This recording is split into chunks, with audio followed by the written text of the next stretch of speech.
All right, folks. Today we got a 1993 Cherokee base. This isn't even a sport model, just a base. 152,000 miles, I believe. It is the 5-speed ax-15 transmission, 4.0 inline 6, of course, and it is the NP231 transfer case. Little bit of backstory on this Jeep. I found this one on Craigslist, I think. Guy and his two sons bought this in 2020, and they just it was their project through high school for both of the kids. So he inherited a couple vehicles throughout the years, has 5 vehicles, and this was the oldest one, so he decided to let it go. First thing they did, I mean, it's crazy what some people do and what they don't do. First thing they did was they redid the seats, and you can see it's that, like, it's almost like the ZJ Grand Cherokee fabric, and they even redid the leather luggage rack style upholstery, you know, the luggage fabric rather. Has those dummy lights. Those are coming out really soon. Trying to find a gauge cluster that has 152,000 miles on it as we speak. And there is the 5-speed trans. I don't know what to think about that. First Jeep I've ever had that doesn't have the center console, but whatever. Not gonna complain. They did the headliner. They did new carpet. It's all black. It's even got those Quadratec fit floor mats. And of course the wing windows. Been a long time since I had one like that. Like I said, it's been a long time since I had a base model.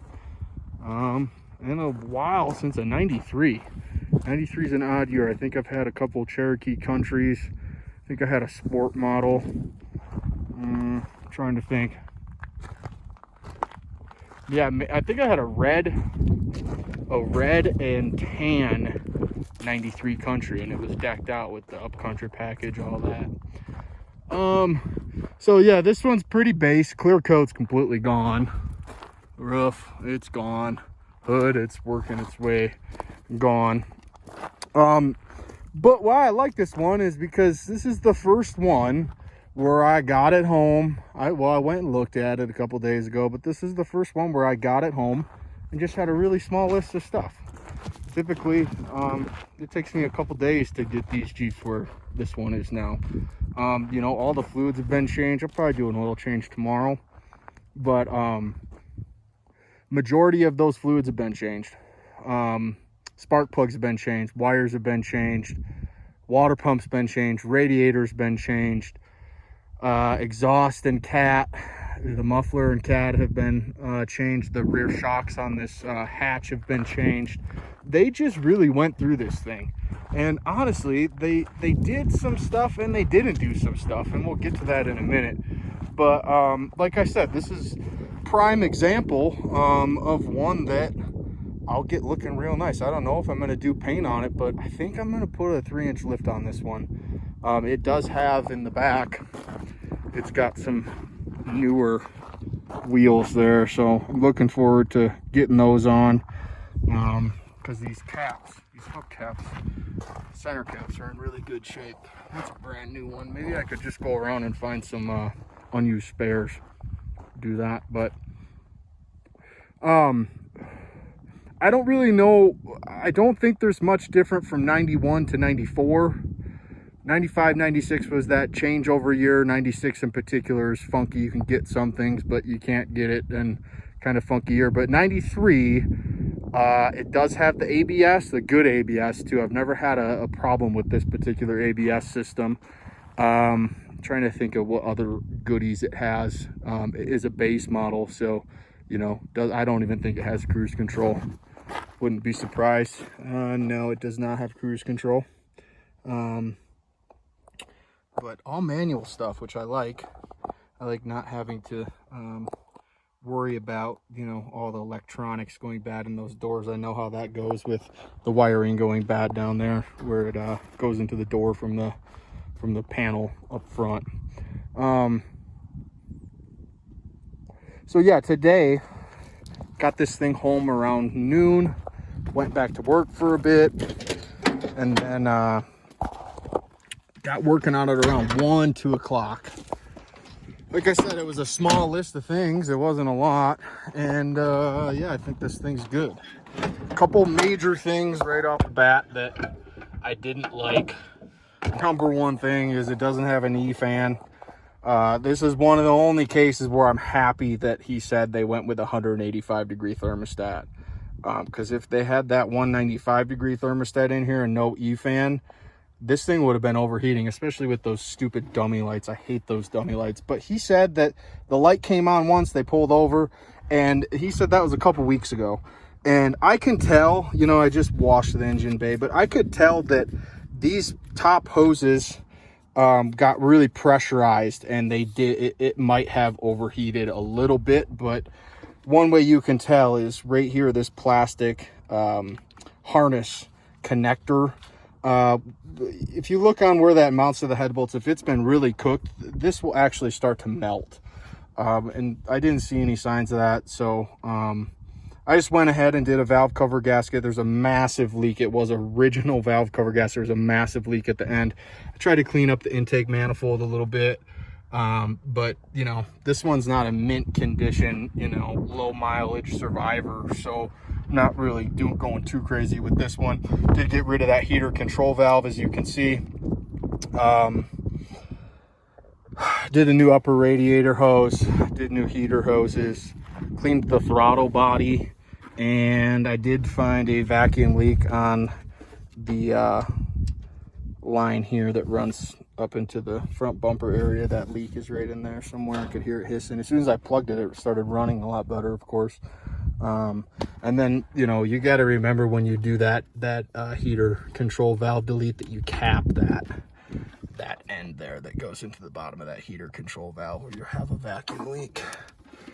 So yeah, it didn't take much to get this one going. I can definitely tell that this AC came factory with no AC, and I can tell that this pulley's making some noise and that pulley's making some noise, and the belt is definitely old. So I'll probably do an oil change, belt replacement. I hate when people do this. They run that oxygen sensor wire from the main harness. They wire it. I'm sure when they did the water pump, what that should do is it should cross over and go behind the power steering pump. So I might have to splice in some new wiring. I did notice that was frayed. You know what I love about a standard base model, I'll never forget this. It was one of the first Jeeps I did major work on. No cruise control. So when you do the valve cover gasket or clean the throttle body, you only got one cable going to it. You don't have an automatic transmission, so you don't have a cable going there either. Then down here, you don't have the transmission cooler lines. So to replace the radiator, it's a cakewalk. So yeah, I'll end up getting an E-fan, and like I said, I'm gonna go ahead and replace those dummy lights. I just need to find an accurate mileage cluster, and then from there, it's just replacing this the engine coolant temp sensor, and then the oil pressure sensor to read accurately on those gauges, since those are a switch style sensor right now. But yeah, kind of weird. I forgot the 93 came with this ballast resistor. I think 94 was the last year of that, but I'll end up hardwiring that together. You know, like I said, this ABS system, I don't know what kind it is, but it's much better than that early Bendix style that was in the, I believe it was 89 to 91. But yeah, this is a clean example. I mean, there's really nothing major on this one. It's super clean underneath. You know, we took care of it. It was kind of concerning when he said that, yeah, it was my son's car through high school, both of my sons. I'm like, oh shit. But he said they babied it and they drove like grandmas, so clearly they did. This is actually from a horse. From my understanding, this is on a ranch for till 2020. The guy I bought it from the original owner in 2020. This was on a ranch, and I guess a horse was gnawing at the side of that. But yeah, I love the base. You know, you don't have that hockey stick style pull handle here. These usually break, but this one's pretty solid. We'll start her up here. Nothing to show up here is dummy lights. Kind of like the black carpet, to be honest. E-brake is broken. There's all the pieces there, the spring and the insert. It's funny. This had never been used, and guess what I did? Went ahead and used it. Gotta be done someday. Like I said, this one did not come with AC, so it's pretty cool to see, you know, there's no AC function on that HVAC control area. And then another cool thing, look at this, original radio. You never see that. Doesn't have the LSD. There'd be a sticker there. That'd be cool if this had LSD with the 5-speed ashtray. Yeah, he had the dash part at some point. You can see that screw's loose. Got to get that pin out. They replaced something in there and that pin's kind of seizing. Typical 4.0. Rattling away. Some do, some don't. I think I'll change the oil tomorrow to a 530 mobile. These engines like that oil from what I've done throughout the years. I actually ran a 030 mobile 1 for years in a 96. But this one's relatively quiet for 155 or 152,000 miles. I don't hear any exhaust manifold leaks. Doesn't sound bad. I've got a couple extra of those spark plug wire separators. I'll get that in there to tighten that area up.